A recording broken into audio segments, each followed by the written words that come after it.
Hello, good afternoon. Welcome to Newsbeat on Metro Television, coming to you live from the Akwa Bahima studio here at North Ridge in Accra. My name is Ifwa Ando, coming up in the next 60 minutes.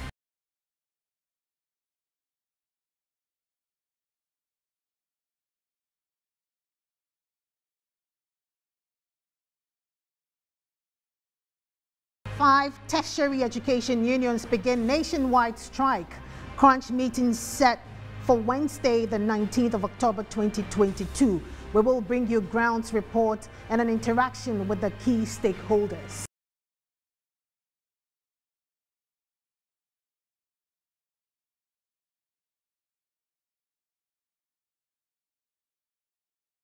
No more deadline extension. All unregistered SIM cards to be blocked at the end of October. Communications and Digitalization Minister Ursula Owusu-Ekufo asserts.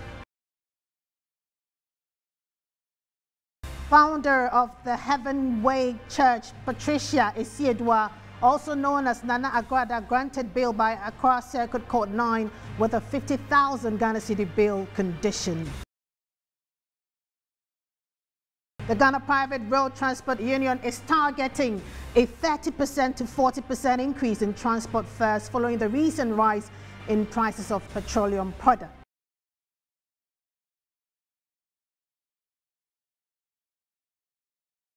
These and more, including the latest on President Akufo-Addo's tour of the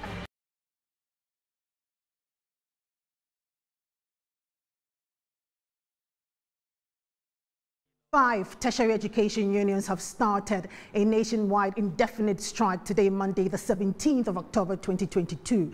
These unions are the University Teachers Association of Ghana, Senior Staff Association of Universities of Ghana, Teachers and Educational Workers Union, Federation of University Senior Staff Association of Ghana, and the Ghana Association of University Administrators. The strike follows what they describe as blatant unilateral variation of agreed conditions of service in the face of hostile economic conditions. In particular, the industrial actions relate to their concerns with fuel, vehicle maintenance, and off-campus allowances. The 30th of October strike was postponed because we needed to give room for our engagement with the Labour Commission. If you recall, Labour Commission invited us to mediate the case. That was on the 12th of October. So we had a meeting with government employers on the 14th. That was last Friday, to discuss issues that are pertinent to us. At the end of the deliberations, it's like there was a stalemate. Nothing concrete was put together. So that is what we came back to report to our members, and the members unanimously asked that if this is the case, then that's the only thing they would go for. So this is the situation now, and that is why the need for the strike action. As Labour, we are always open to discussions, open to negotiations, but this particular matter, on the side of Labour, we believe this is not an issue of negotiation, it's more about implementation. So it's the implementation that we want to know from the side of government, what the challenges are and what they are doing to get them rectified. So that is basically the case. We have a meeting with the Labour Commission on the Wednesday. Hopefully, we'll be there to attend that meeting. It's unfortunate that we are all in this situation, but we live to see what will happen on Wednesday. I wish that tomorrow morning I receive a call that says that, okay, everything has been adjusted. Here is the letter to that effect, and everything ends. So as quickly as this matter is resolved, the strike action, I believe, will end. Our Central Regional Correspondent, Akwesi Addo, joins us live. He is at the University of Education, Winneba. Good afternoon to you, Akwesi. What is happening out there? Okay, good afternoon. So the University of Education, Winneba, is yet to feel any pinch of the strike action because as of now, academic activities are ongoing because for about a week now, students of the university have been taking their examinations.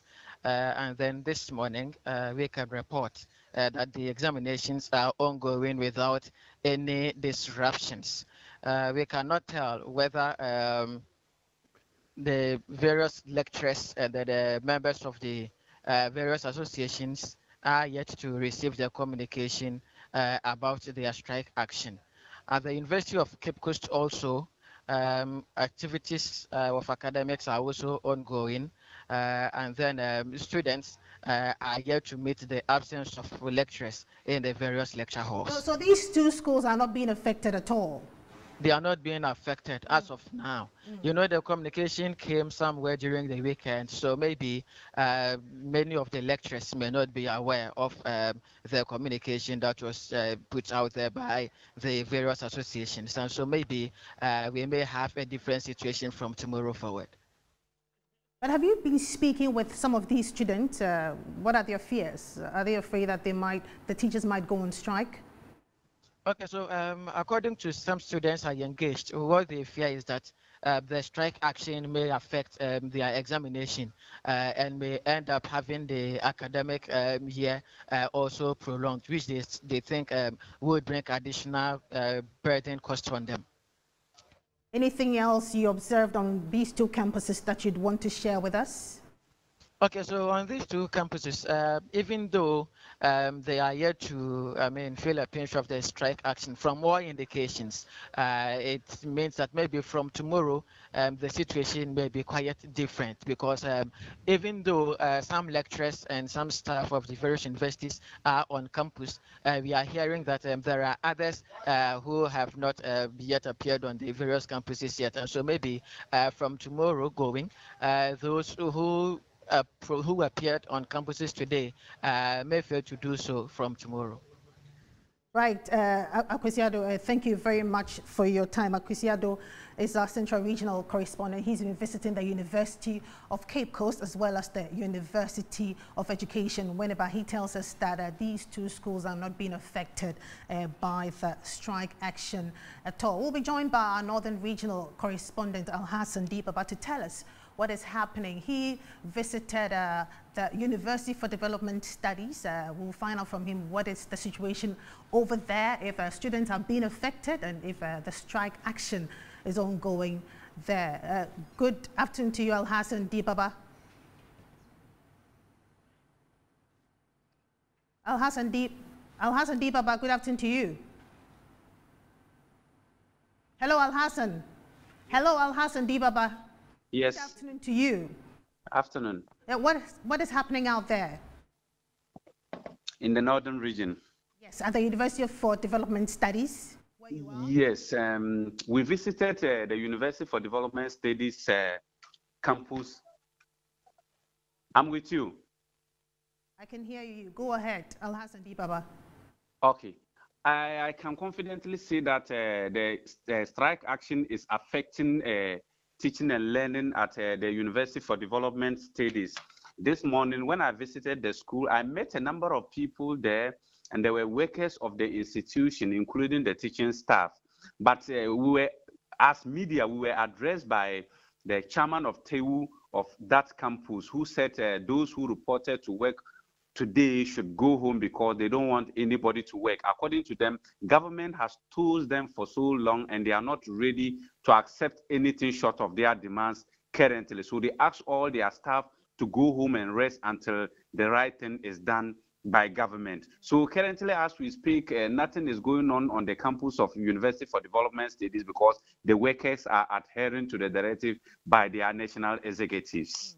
Alhassan Dibaba, thank you very much. Alhassan Dibaba is our Northern Regional Correspondent. So how is the strike unfolding on campuses of tertiary institutions across the country? My colleague Zoe Anita O'Day has visited the University of Ghana, the Ghana Institute of Journalism and the Accra Technical University, and now joins me with details. Zoe, what is happening at these universities? Leaders of the University Teachers Association of Ghana, the Tertiary Education Workers Union, Senior Staff Association of the University of Ghana and other associations announced its intended strike action of labor union in all public universities of Ghana to commence a strike action today, Monday 17th October 2022, over government's failure to heed to the directive of the National Labour Commission. However, a visit to some of these universities, including the University of Ghana City Campus, showed that students were on vacation. However, the strike action didn't take place there. But at the University of Professional Studies and the Ghana Institute of Journalism, students were on campus writing examination. This means that until government heeds to the plea of these lecturers, students will begin to stay outside of classrooms again. Reporting for Metro News, I am Zoe Anita Ode, Accra. Now, self-styled evangelist Patricia Isiedwa Odro, also known as Nana Agradaa, has been granted a 50,000 Ghana cedis bail by the Accra Circuit Court 9 following a plea by her counsel to have her out of police custody. My colleague Elvis Ando was in court and joins me in studio. What more can you tell us, Elvis? So today in court, the court decided to allow Nana Agradaa go on account that the other court where she's standing trial, that is Court 10, would also decide on her fate as to whether or not she'll be totally out of police custody. But let's look at what went into the bill. She's expected to get a 50K bill, that is a 50,000 bill, with 3 sureties, of which each of the sureties must be civil servants and at least be paid a minimum salary of 2,000 Ghana cedis.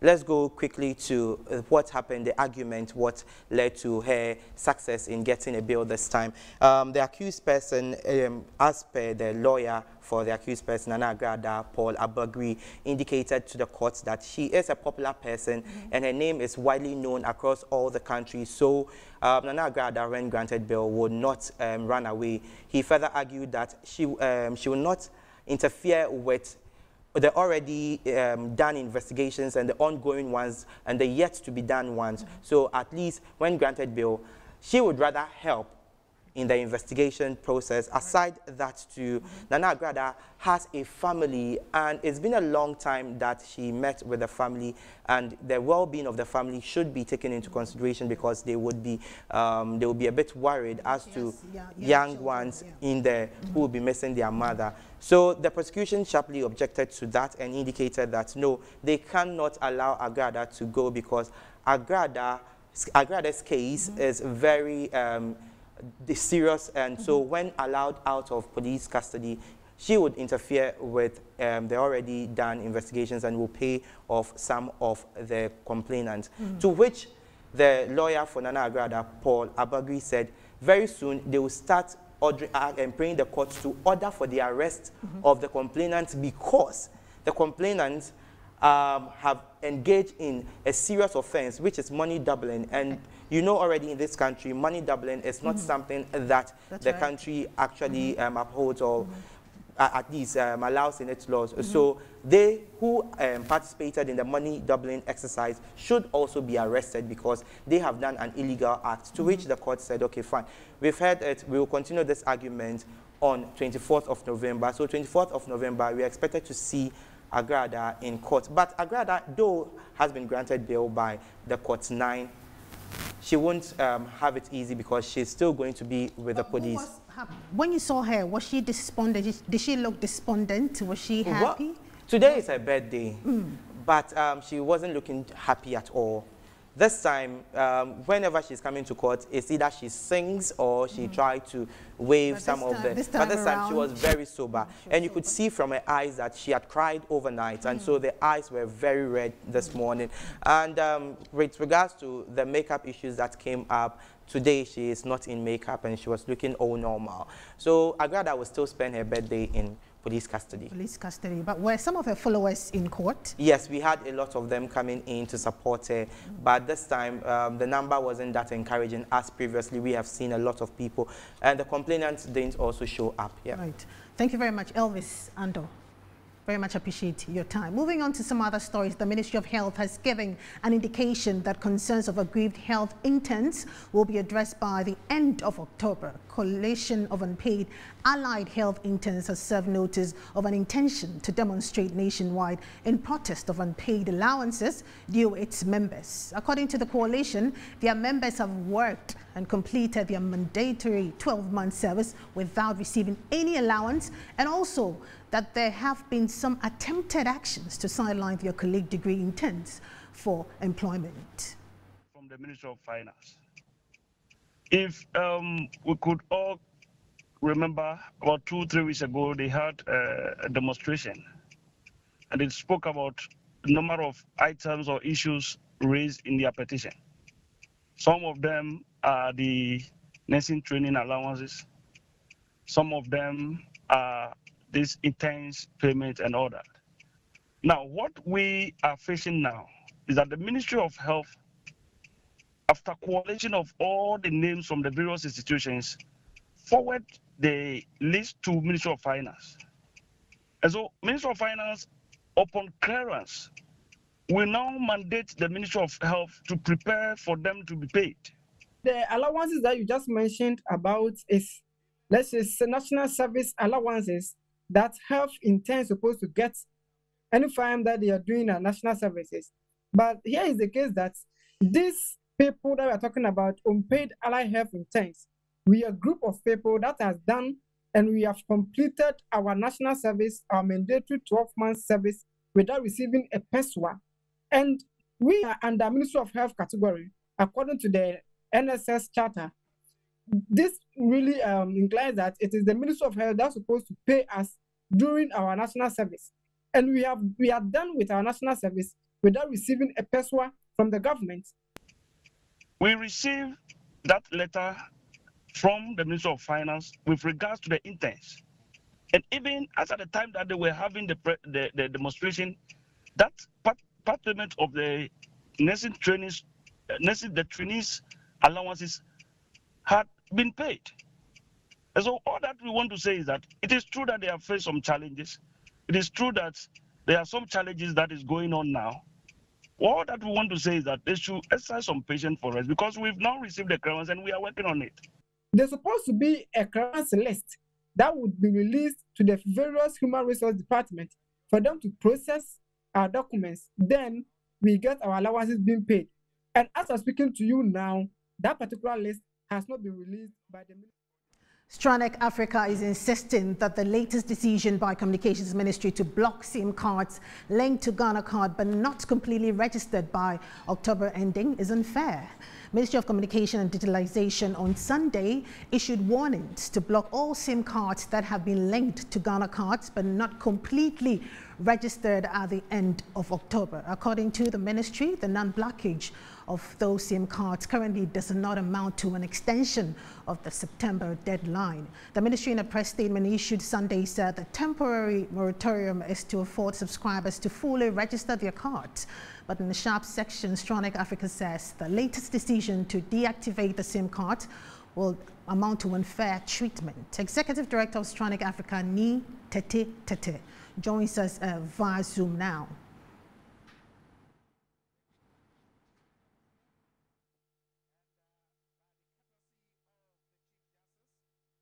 Good afternoon to you, Mr. Tete. Why do you say it is unfair to block SIM cards by the end of October? Haven't we been giving enough time?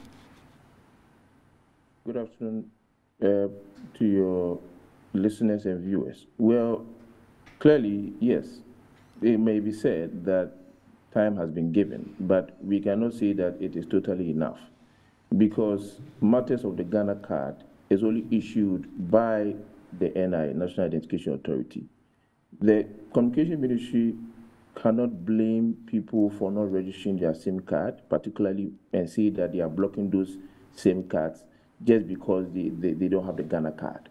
Perhaps they may have registered and they are only waiting for the Ghana card to be issued to them, and that's why they've not registered the SIM card. So yes, the Ministry of Communication could go ahead and take actions regarding those who have registered stage 1 and refuse to register stage 2. They can also go ahead and say that, well, those whose cards have been issued to them and yet they have not gone for them. But those who have gone to key in their details but have not been given their card, it would be totally unfair to block them. Unless the Ministry of Communication may decide to go to the NIA and find out that, well, these people have keyed in their details at the NIA, but their cards are not ready. Then perhaps based on that, they can register them. But for the Ministry of Communication to fail to go through that process or go through that procedure and go ahead and say, well, once you've not registered your card, your SIM card, it's assumed that maybe it is assumed that you are reluctant or you have the Ghana card, but you have refused to do that. That would be totally unfair. Now, Mr. Tete, yes. Can you help us understand what exactly do you want the Communications Ministry to do?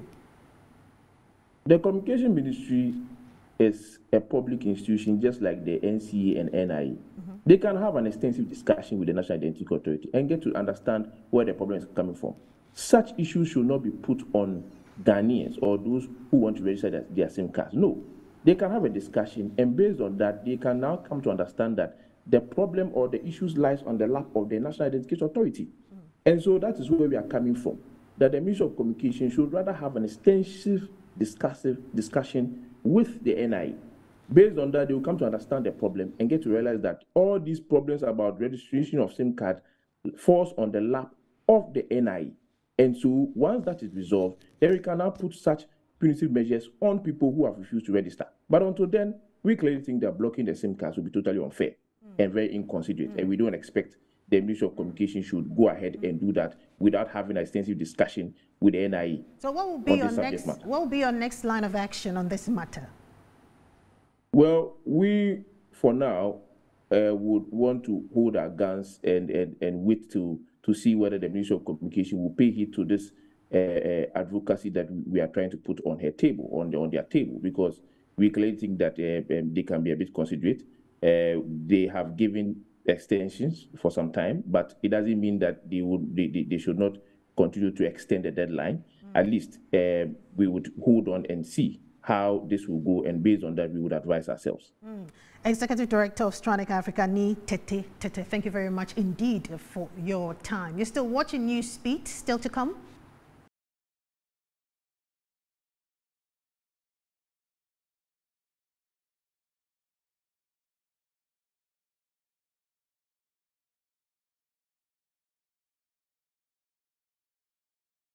You're welcome back. Good to have you with us. President Akufo-Addo has commissioned a new Court of Appeal complex and a permanent residential facility for appeal court judges in Kumasi.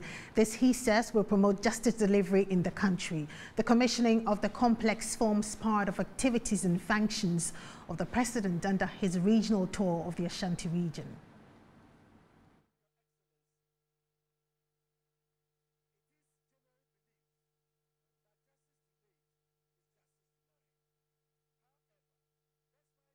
My colleague Derek Adote is with the president and joins us live now. Derek, good afternoon to you. What is happening? The second highest, and the Supreme Court is up there, and so it's also a very important part of the judicial system. And today we are witnessing the commissioning of a permanent residential complex for appeals court judges. I have with me our resident correspondent Abdul Basit here, who was here when the sword cutting was done somewhere in April for this project. He will tell us a bit about what the project entails. We also have the consultants around for the project. Basit, tell us, you were here when the whole thing started, when the sword cutting was done. What can you tell us about the project and what it means for the people of the Ashanti region? Yeah, exactly. I quite remember on Tuesday, 21st April, the president, together with Asante Hene, cut short for the construction of 20 accommodation for appeal court judges over here. And you know, most of the time, as you rightly say, adjudication of cases sometimes delay because some of the judges have to commute from Accra to Kumasi and others too from Kumasi to up north. So this issue has become something that is hampering speedy adjudication of cases. So the president thought it wise to make this project a priority. And to be frank with you, this is one of the projects that I can testify that has been completed ahead of schedule. And looking at the nature of the project, the magnificent nature of it, is one of the best projects so far that I can see as a media personnel. And I know even though we've been visiting here once a while, and most of the time the contractors were working day and night to ensure that they were able to complete this project on time. And the Otumfuo rightly said that day that you want to see that the project is completed as they promised. But lo and behold, the contractors have done so well that they were able to complete it ahead of schedule. cases over here in the Ashanti region. You know, you have appeal courts in the Ashanti region, and there are other two at the north. The judges always commute from Accra to Kumasi, and to also do another transit to the north, and it's not helping. So this is something that is going to help the speedy adjudication of cases in the Ashanti region. Right, Bassett, thank you very much. So, yes, the judges living here will help. What is the project?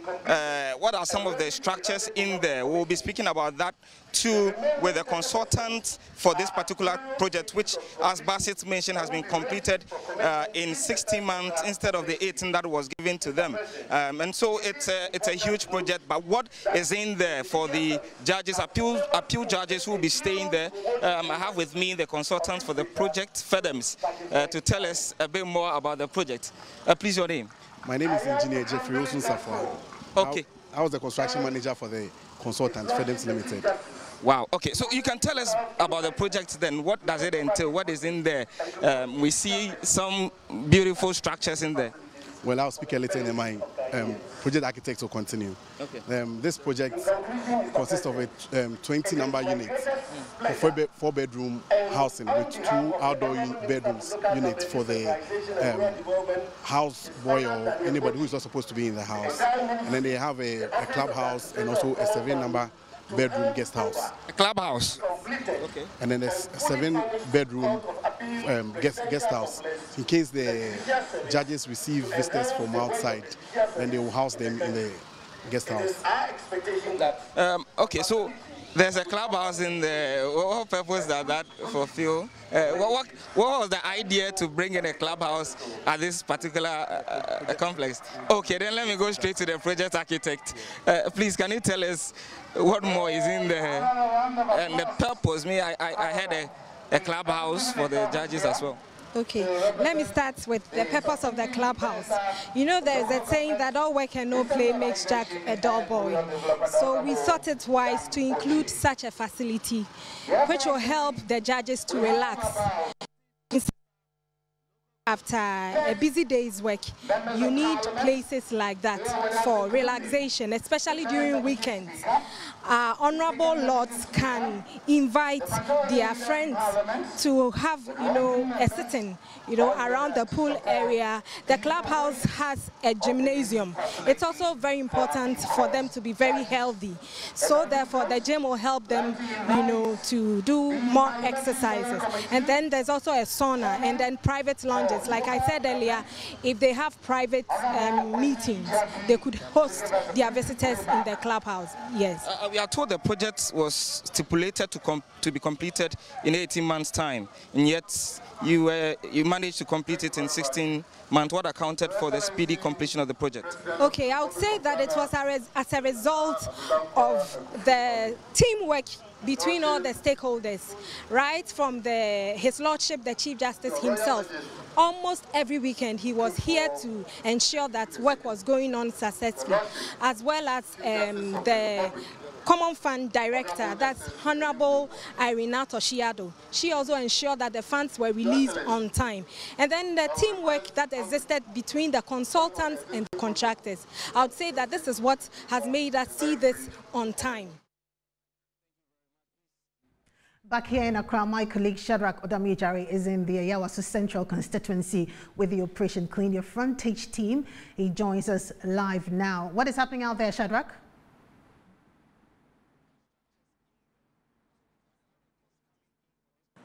Another week have started in the Ayawaso enclave, the strict enforcement of the Operation Clean Your Frontage initiative.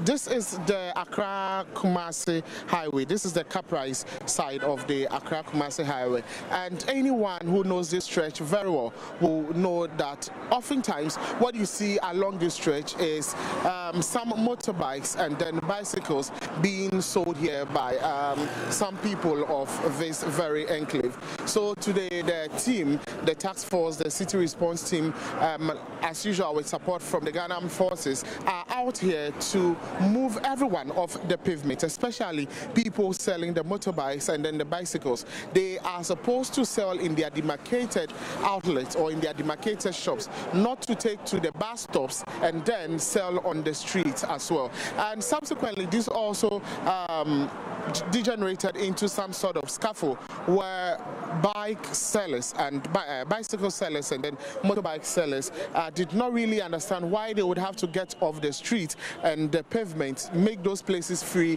for pedestrian movement. There has been some back and forth among the city response team, the task force, the military men, and then operators of these ventures or sellers of these motor and bicycles. So we are still on the street. Thank you very much, Shadrach Odami Echari. Health directors at both Ketu South and Keta municipalities of the Volta region are worried about the rising cases of breast cancer in women in their jurisdictions. They say they are intensifying education on self-examination and screening for early detection and treatment. The health directors have been speaking to our Volta regional correspondent, Christian Ahudie.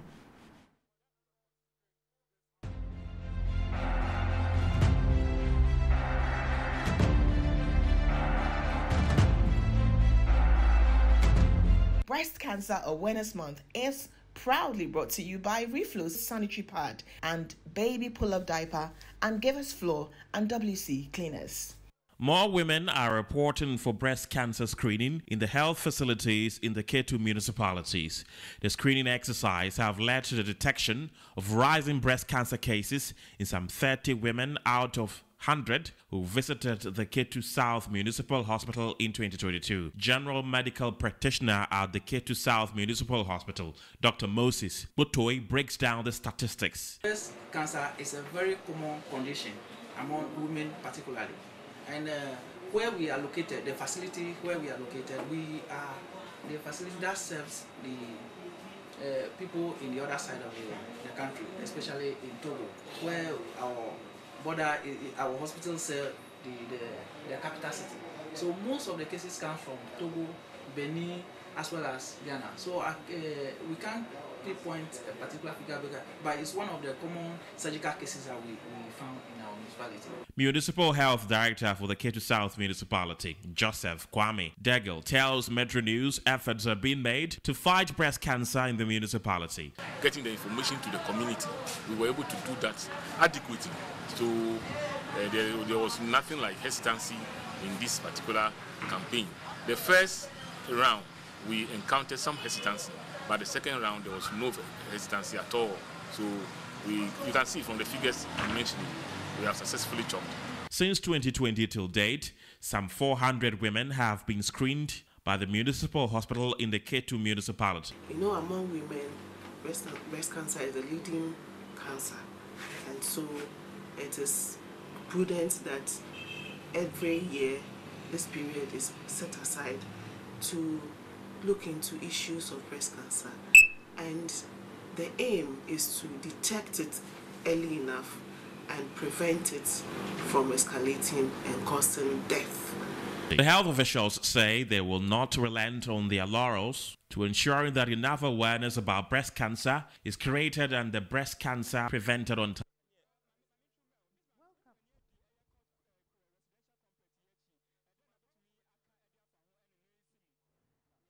Up next is Business with Kenneth Jesse. Thank you, Efia. Business News is next.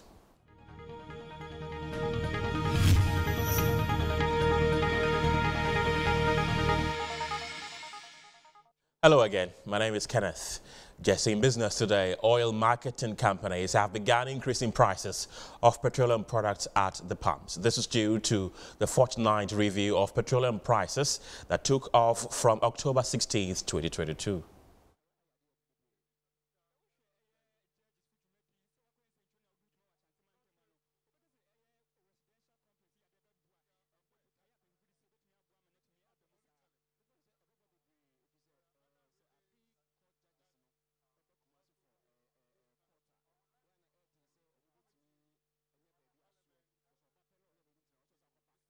Right, we apologize for our inability to bring you that video. In other stories today, 19 of the sub-Saharan region's 35 low-income countries are in debt distress or at high risk of distress. The International Monetary Fund has stated in its October 2022 Regional Outlook report. Out of the 10 other countries in the region, the fund said 3 have faced spreads of more than 1,000 basis points at some point over the past 6 months. The 3 are Nigeria, Gabon, and Angola. The fund, however, did not mention the names of the other 16, but those with a ratio of high debt to gross domestic product are expected to be part of the countries that are in debt distress or at high risk of distress. On public debt, the fund said the regional indebtedness is now approaching levels last seen in the early 2000s before the impact of the heavily indebted poor countries initiative, though with a different composition. It further explained that the substitution of low-cost, long-term multilateral debt with higher-cost private funds has resulted in rising debt service costs and higher rollover risks. The fund also said the global financial conditions are set to become less forgiving, saying much of the current debt has been contracted during a period of historically low interest rates. Furthermore, the fund said as global conditions tighten, borrowing costs may also become more volatile, explaining that as with other emerging markets, sub-Saharan African borrowers are subject to sudden changes in market sentiment, particularly those perceived at greater risk. During the most recent turmoil, the fund stressed that sovereign spreads fluctuated widely, disrupting the plans of some countries that had aimed to issue during the year. And that's it for business. My name is Kenneth. Jesse will be back from the break with the latest in sports. Don't go anywhere.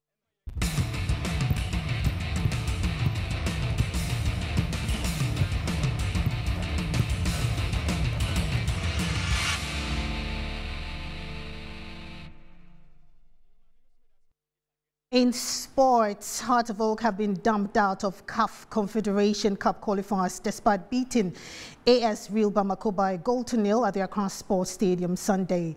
The Phobians needed to overturn a 3-goal deficit for the first leg in Mali, but struggled to find the back of the net until the 89th when Caleb Amankwa scored the game's only goal. Here are reactions from the Phobians.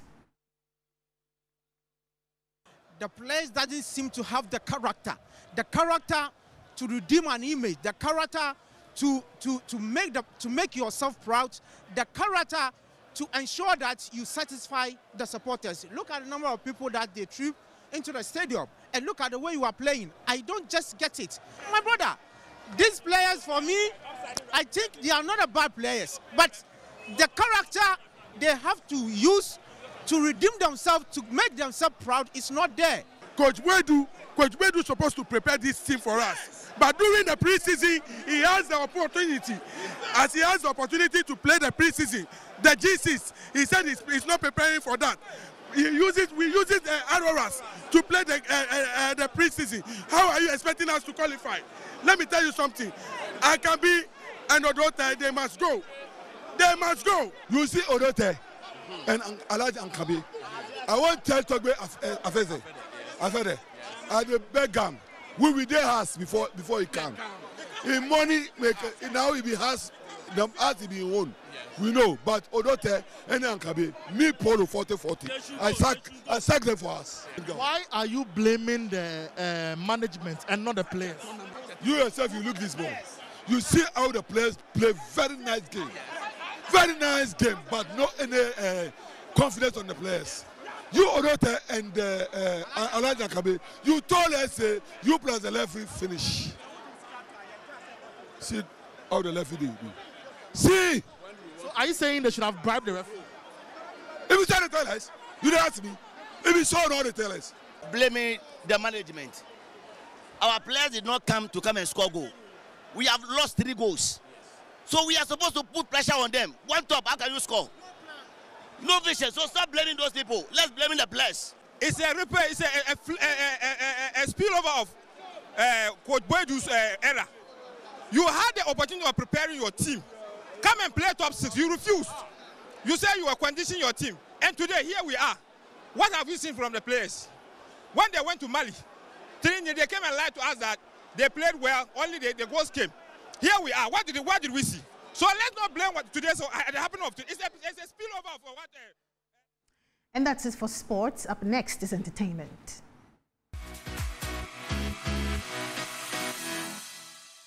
sensational Ghanaian vocalist Elder Na Abiana Dixon, known in the music scene as Abiana, make history with her upcoming live concert at Zen Gardens in Accra. I say money they call me for my brain. I they owe somebody where I have to pay. The award-winning singer, since releasing her single Shika, had been making headlines in the past weeks and would look forward to thrilling her fans with some of her top releases from her repertoire. The concert will also witness performances from Episode, Kweku Darlington, instrumentalist Della Botry, and High School Band.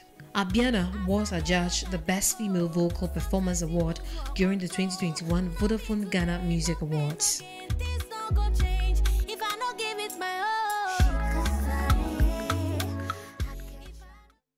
Now, a documentary on the environment and climate produced by Ghanaian youth videographers will be showcased at the upcoming climate talks in Egypt, the first in the history of the country.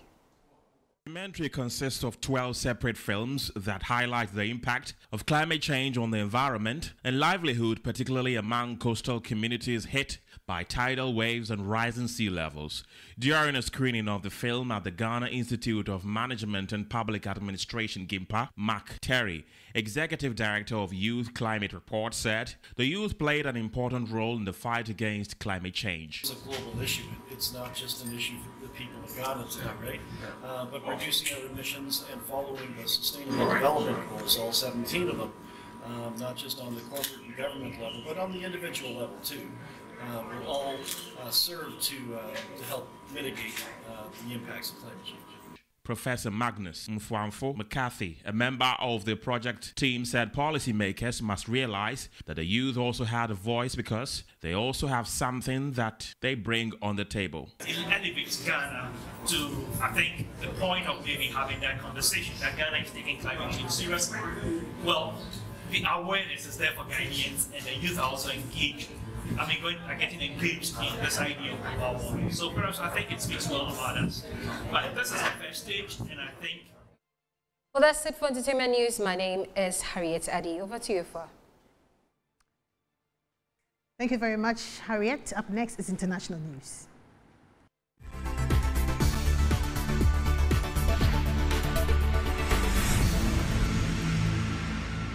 Russia has hit the Ukrainian capital Kyiv with a wave of Iranian-made drones, killing at least one person. A Ukrainian Air Force official says all the drones were flown into the country from the south. The mayor's office says residential and non-residential buildings have been hit.